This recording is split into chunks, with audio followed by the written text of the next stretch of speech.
I've been playing this game for the last couple of weeks, and I've been having so much fun. I mean, it's not that I wasn't expecting to, because I really love this sort of game, and maybe I'm a little biased because I just love warrior-style games, but this one in particular, I don't know, I just can't get enough of it. It's weird because, it is in some ways a little repetitive, it is the same formula, but somehow I'm not getting burnt out of it. I think they do a really good job with the pacing, where they don't make it super duper long where you really start to feel that burnout, even with the, numerous side quests that kind of start to feel the same after a while. But I don't know. There's just something about this formula that just works to me. I don't know quite what it is, but for some reason, I can just keep fighting hordes and hordes of these enemies and just not get tired of it. I do think it helps to have a really good story too, because when you have a really good story, it really keeps you wanting more, and it really keeps you wanting to play more so you find out more, and it's like a nice balance. My last review was Lost Soul Aside, and even though that was really combat focused and I really loved the combat for a good chunk of the game, what would have really pushed it forward is if they did a better job with the storytelling. And it kind of works like a seesaw, where one side is heavier than the other, and, that's not well balanced. We don't want that. So thankfully here, they do a good job balancing both the story and the combat. Now, I know some people aren't going to really dig the story as much this time around, at least compared to Age of Calamity, and I kinda get it. Age of Calamity was interesting because it didn't just retell the story that we already knew in Breath of the Wild, it kind of did a little bit of retelling with some of the characters that we already grew to know and love in those flashbacks, but then it added the twist of a whole new alternate timeline. That made things a lot more interesting because you didn't know what to expect and what's coming next. In Age of Imprisonment, however, it's all canon. I know there's an argument to be made that Calamity is technically canon, just in a separate branching timeline. At least I'm a firm believer in that. But this one is confirmed to be canon 100%. It is the exact same story, beat for beat, that we unraveled in Tears of the Kingdom. So all of the things that we had already seen are all here. And yes, that might make it sound like, oh, okay, well, if it's exactly the same, then how does this make it interesting? Why should I be playing this game? For one, I mean, this type of game is more really about the gameplay than anything else, but the reason why I would still recommend playing the story is because even though you know what happens, generally speaking, they do throw in quite a lot of surprises that I didn't expect either. It is a lot more fleshed out than I was expecting it to be. There are more sequences and things happening that I didn't quite expect. And it's kind of surprising how they paced everything as well. Now, if you've already played Tears of the Kingdom, you kind of already know this spoiler, so it's nothing surprising to you, but I'm gonna try my best to sort of tiptoe around it, but you already know what I'm talking about. And I'm not gonna discuss any other spoilers and things that you don't already know that they didn't show in Tears of the Kingdom either, but this particular thing that happened in Tears of the Kingdom, this really prominent event, let's just say, I expected to happen way later in the story. At least that's how it kind of was framed in Tears of the Kingdom. In this one, it was pretty surprising how early on it happens. And I think that's probably my only gripe with the story. Everything else is done really well though. I suppose it could be just because they really wanted to sort of show off more of Ganon and his control and stuff, but I really did think that happened far quicker than I was expecting. Again, there is surprisingly enough here to fill in the gaps that actually makes this worthwhile. It kind of works in a way that a prequel does, where if you had seen a particular movie and they made a prequel of it, and they've already discussed the events and all the things that had happened in that first movie, you don't technically need to see what happens in that prequel, but you're probably still going to want to know what happens in that prequel and how everything really unfolded. I mean, it's kind of like watching The Lord of the Rings and then going back and watching The Hobbit. Now, I'm not here to discuss whether or not you like The Hobbit, it was more of just a frame of reference. But yeah, it's something like that, where, you might know generally what happened and all the important points, but you won't know exactly how all of those things led up to where they were. Either way, I wouldn't say that the story is maybe as particularly interesting as Age of Calamity for that very reason, but I still really enjoyed it for what it is. But another thing that really worked for Age of Calamity that I feel maybe works less than it does here is how Age of Calamity utilized those characters that we already knew. It had a huge roster of characters that we were already familiar with, and it just made sense to have a sort of game where you can actually play as them for the first time. Here, it's a decent roster. I'm not saying it's bad by any means. You get to play as Zelda and Rauru and Minoru, but then you also have a few random soldiers thrown in. Yeah, they give them names, but they're not really particularly interesting. They're just They just exist. I rarely use them, if I'm being honest. Most missions will have recommended characters, and usually I just go with those because it's just much easier. I don't have to think about it, and I usually prefer playing as them anyway. But that is one thing to consider, that, like, yeah, these few random soldiers may not exactly be living up to that expectation that Age of Calamity might have set. But in addition to those soldiers, you also have 2 new characters that are actually pretty interesting.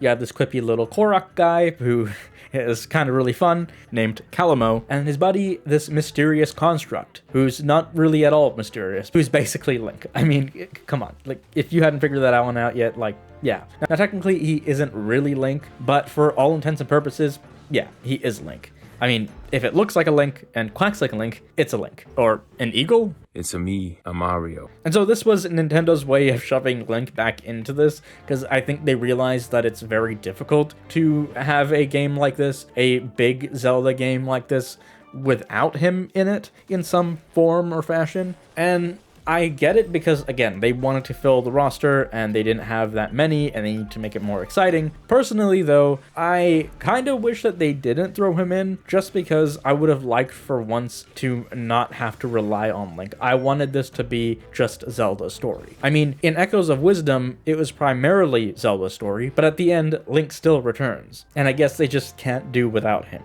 Now you could make the argument that we need a really fast-paced sword wielder, and absolutely, I get it, because he is fast-paced, he is great. But at the same time, Zelda kind of already is that in this game, because she actually wields a lightsaber, or, well, not technically a lightsaber, but basically it is a saber of light, so yeah, a lightsaber. Anyway, but okay, yeah, sure. In this case, this version of Link, he is much faster, he does have a slightly different moveset, and I really do enjoy playing as him. At first, I was kind of iffy about it, story-wise, but he is a great addition, and he does make for a lot of fun. Now, again, I know the roster isn't, like, super big, and I wasn't expecting it to be, but there could have been a character. Again, I don't want to get into spoilers, I'm trying to tiptoe as best as possible, but I felt like for even a little bit, one of those characters could have been used more and actually been a playable character rather than just kind of being there as an NPC for a little bit. I think it would have made things a lot more interesting and really added to this whole experience. And that's kind of another reason why I felt like maybe that particular event could have come later, because then we could have had more of an excuse. But anyway, I'm getting too close to the sun here. I'm gonna stop talking about this particular thing. Anyway, but even with these fewer characters, I'm still really enjoying this game, because alongside with each of their own abilities and weapon types and fighting styles, when you're out there on the field and you switch between them, you can also do team-ups, which do a whole lot of damage, and it's really fun and nice to see exactly what sort of team-up you'll get with the different characters that you decide to team up with when you fill your gauge. I typically really like the one with Zelda and Rauru because you shoot this powerful blast, and it just is so awesome to see every single time. I don't get sick of it. In fact, whenever I play as Rauru, I really love doing that sort of light blast thing that he does. It is really fun, it's really awesome, we love to see it. Minoru is also really fun as well. I find at times she is a little underutilized as much as I think I would like, because she's got some really powerful abilities and really fun things that keep things really interesting, because she actively uses these Zonai devices for every single one of her attacks, and they're just so cool. Like, look at this. You just get to mow over hundreds of enemies. Like, what more can you expect? Now, while still on the subject of Zonai devices, you're actually granted a bunch of Zonai devices to use and place wherever. Like, you might have a fire emitter, and you can just drop it down if you want to, or just flame a bunch of enemies. Or you might have an ice one, and you can literally freeze your enemy into that station, especially if there's like a puddle around. It is really crazy how these physics and everything work, and it makes total sense why this thing is on the Switch 2. I would be kind of surprised if this ran on the Switch 1. Although, to be fair, if we're looking at Age of Calamity, it looks like it's pretty similar in a lot of ways, except with Age of Calamity, I'm pretty sure it also dipped quite a lot. In this case, though, it's impressive because it is at a stable 4K 60, or almost there, I don't know. I'm not an expert with these things, but as far as I can tell, it is stable, and it runs really well, and it's very smooth on this machine. It is genuinely impressive that it can handle all of these elements that are thrown in, whether it's, you know, all these particle effects and these fast-paced combat moves and the hundreds and hundreds of enemies that you have on the field. It is genuinely impressive and amazing to see. What's not so impressive, however, is the price tag. This is something that I really do need to mention. I don't know how productive it's going to be to mention this like with every Switch game these days, because that's probably the current trajectory, and it's not really specifically this game. This game, I think, is about 80 USD, but I paid 100 Canadian, and that is insane. Now, as much as I'm praising and really loving this game and having a ton of fun, I don't think I can justify that. In fact, I can't justify any game being $100. Like, that is an insane number.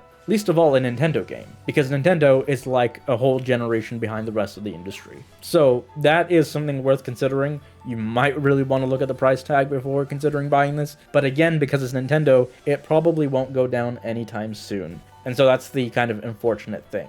Now, you might be thinking, oh, I can use maybe one of my vouchers and then upgrade to it, but vouchers are, in case you didn't know, only for Switch 1 games. What I typically do when it comes to purchasing Nintendo games is I will buy a couple vouchers, and that kind of saves me a little bit of money. Still expensive, but much cheaper than what the alternative is where you just buy them outright. And so I thought the same thing going in because, you know, it looks very similar to Age of Calamity, and so I assumed that this would have a Switch 1 version, and then I would just upgrade to the Switch 2 one for a few extra bucks, and it would still work out to be cheaper. This game, though, is not on the Switch 1, so that meant then I had to skip out on using the Nintendo vouchers. So if you had a similar method of thinking, think carefully, because, yeah, you're gonna have to just buy this one outright. In fact, while we're still on the subject of vouchers, whatever game that you want to buy for Nintendo, I would recommend doing that as soon as possible, because in January, they are making them redundant. You will no longer be able to purchase any more vouchers, because I guess Nintendo thought, hey, this is too consumer-friendly for us, so anyway.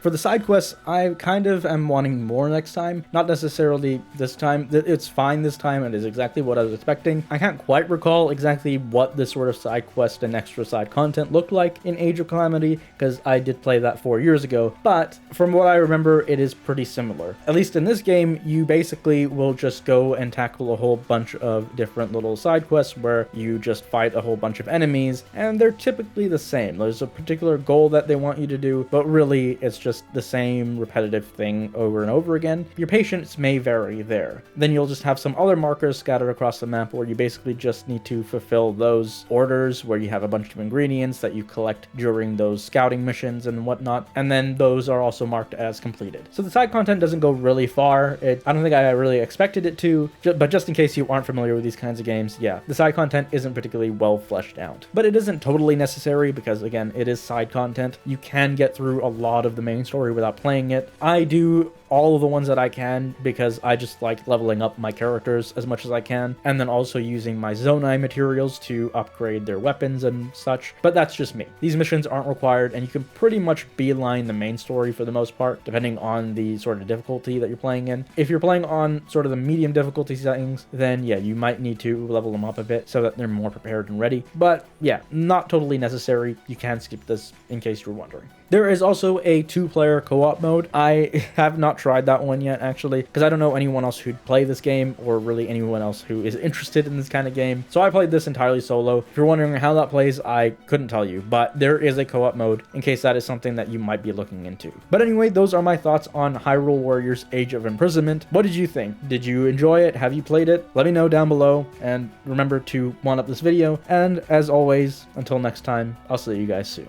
Rather than war, some still seek a path of mutual prosperity.